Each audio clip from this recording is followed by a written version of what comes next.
Hey guys, happy Pride. I'm BADBIRDY, and this week we're cheersing to self-love with my Perrier original drink, the Lover's Kiss.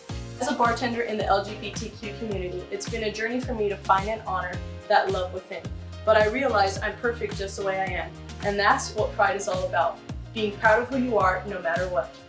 So let's get started. First, we're going to add a ½ ounce of simple syrup. Next, we'll add a ½ ounce of lemon juice. Then we're going to add some strawberries and muddle them.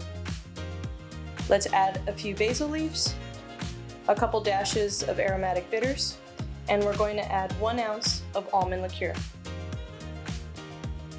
Let's add some ice. Now it's time to shake. We're going to add 3 to 4 ounces of our Perrier Strawberry. Finally, we're going to top our drink with our garnish. This is a strawberry sugar nest. Now, if you don't want to be this fancy, a simple strawberry is just fine. Alright guys, so here it is. I cheers to self-love with my Perrier drink, the Lover's Kiss.